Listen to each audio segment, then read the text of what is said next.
news at the last minute kind of probably changed things a little bit. Just what it was like and how excited you are to be back. Yeah, I mean, I'm extremely excited to be back. Never wanted to leave.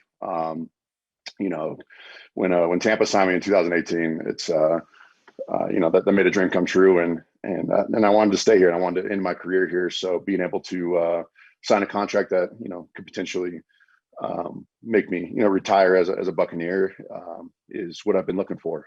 And the last couple of days, negotiations and stuff like that, that's always stressful and everything, but just want to be back in Tampa and love the guys who I play with, and the guys on the team. And I know I hit on that with my kind of end of season presser, how special a group this locker room was. And I wanted to be back, and I'm glad that I am back. Thanks. Jenna. Hey, Ryan, congratulations. I know this past week was also a little crazy for you because you had heard some of the rumblings of Tom possibly being back. Can you just kind of speak to that and kind of how that played into your decision? Yeah, I mean, like I said, I wanted to be here, and obviously Tom coming back is huge for the team, and the success that he's brought the organization the last couple of years.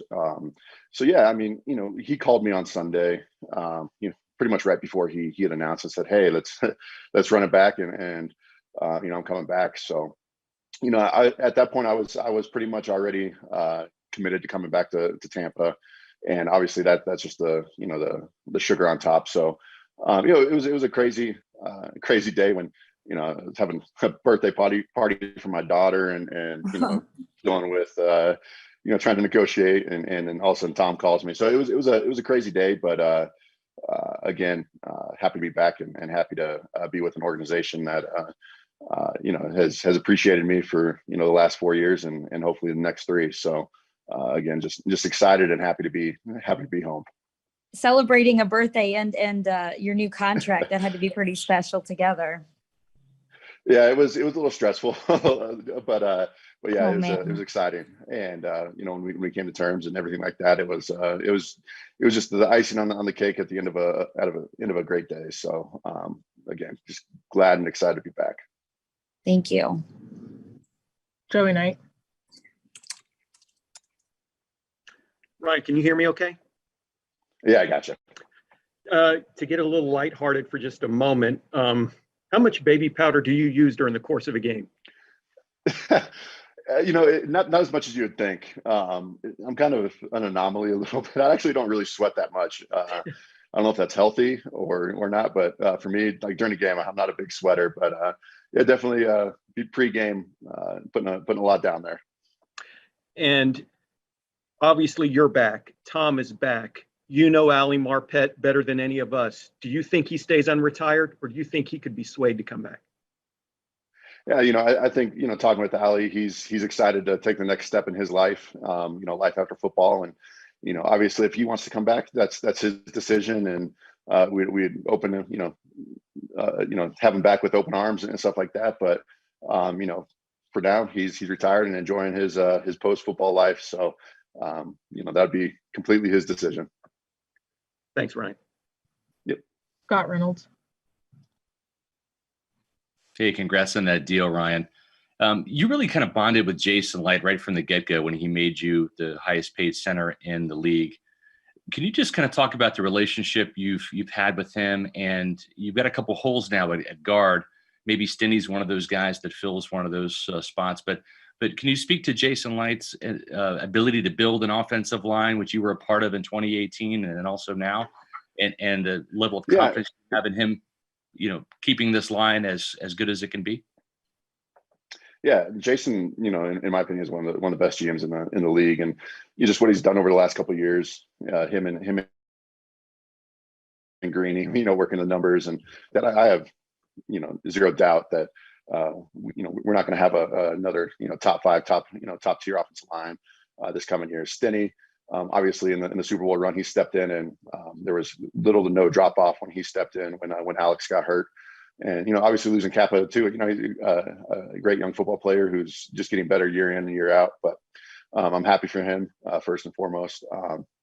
but yeah, I think we'll be able to fill that spot pretty seamlessly. And we have great coaching staff with Goody and Joe, and obviously a great front office. So I'm sure we'll be back to firing full cylinders, relatively quickly.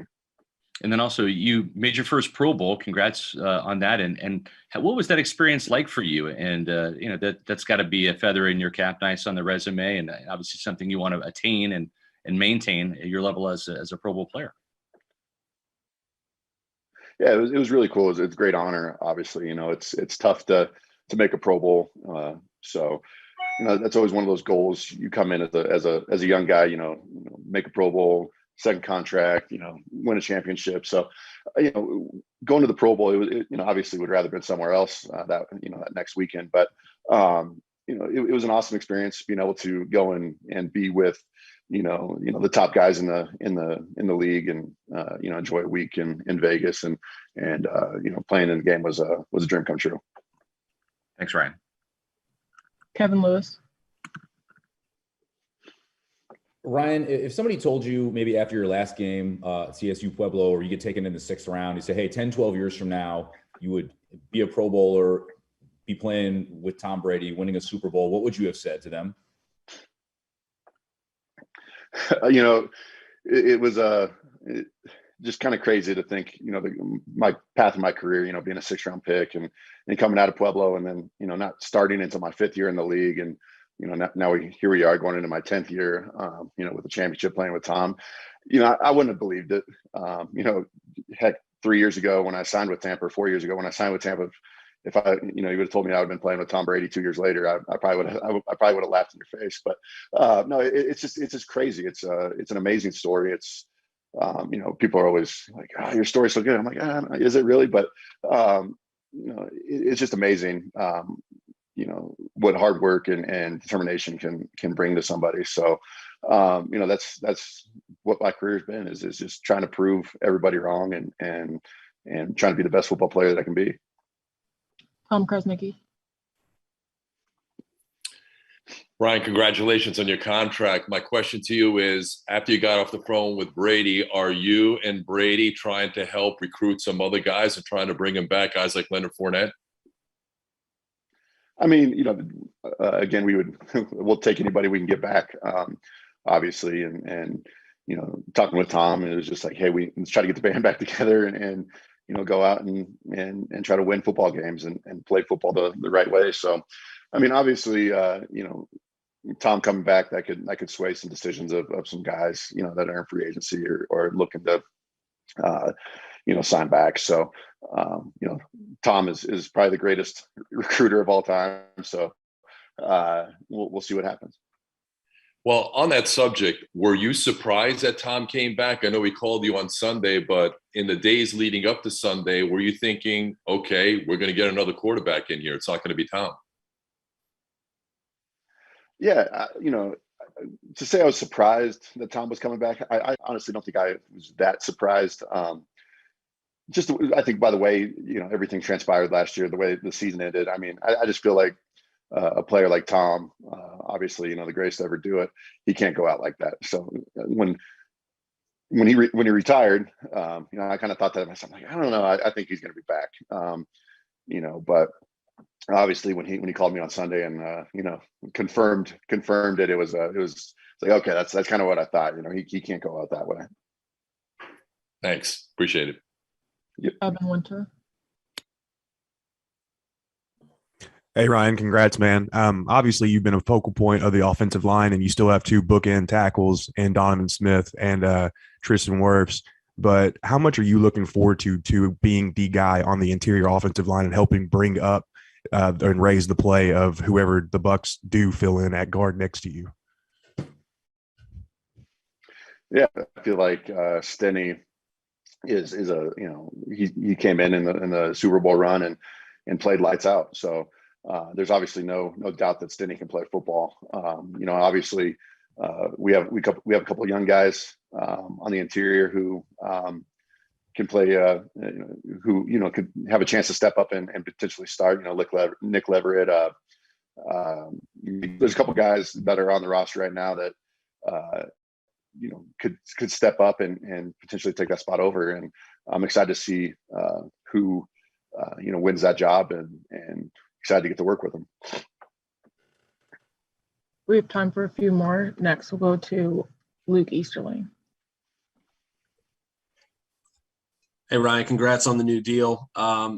When you signed here in 2018 and got that deal, free agency is littered with all these different, high paid guys that go to new teams and they just never live up to the expectations, right? They get big contracts and it just never comes together.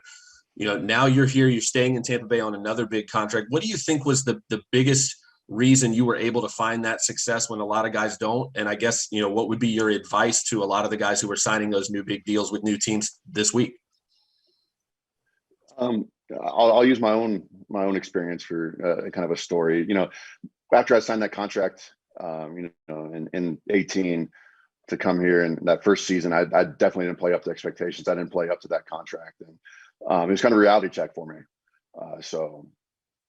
Going into that next year, I went back to that kind of chip on my shoulder and I haven't made it type mentality, and I think that's the way I've always kind of played my career, except for maybe that first year I was in Tampa, and my play kind of showed. So for me, it's just these guys who are going signing these big contracts. For me, it's just keep doing what got you to that point, because there's obviously something that you're doing that made you the football player that you are. So for me, it was just focusing and playing hard and keeping my focus on football. And I feel like when I got my first big payday, I kind of lost focus of that.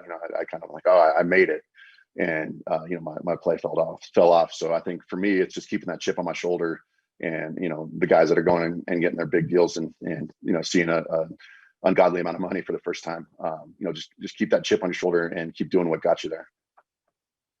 Last two will come from Scott Reynolds and Jenna Lane. We'll go to Scott Reynolds first.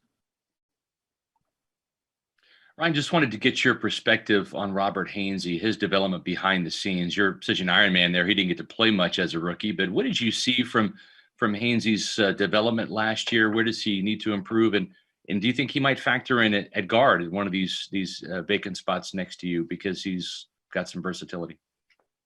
Mm-hmm. Hainsey's a very smart guy. He loves football, which is important, and being smart and loving football, and obviously being a pretty athletic guy is a huge thing. So for him, last year his biggest thing was really focusing on learning the game and learning the NFL game, which he learned really quickly, which was very impressive. One of the more impressive rookies I've seen, pick up a NFL playbook and figure it out right away. So, I think he obviously, he's a younger guy. He needs to get a little bit bigger, a little bit stronger, but that's you get through your first season and you get in your first NFL off season, you have a great opportunity to get bigger and stronger. And to me, everything's there for him. Athleticism, the smarts of the game and everything like that. It's just putting all that together. And, I feel like he can do that. Jenna. Hey, Ryan, you were really brought in a few years ago to be a tone setter, to really give an edge to this offensive line. I'm curious how you kind of found that balance where, you're right there on the edge, but you're not teetering over. I remember early on, you did get a lot of penalties, but you found a way to kind of cut back on those. How did you find that balance? I think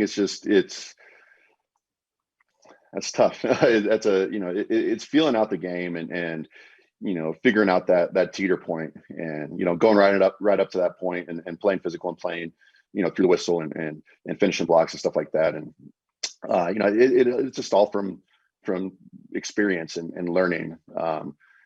So for me, it was just, I found that sweet spot and, stayed right around that sweet spot. And it's cleaned up my game from a personal foul standpoint and stuff like that. So just being able to find that balance, but also have that edge. It's kind of an art. So I would say for me, it was just, really figuring out where that teeter point is and not going past it. All right. That's all I have time for. Thank you, Ryan. Awesome. Thank you, guys.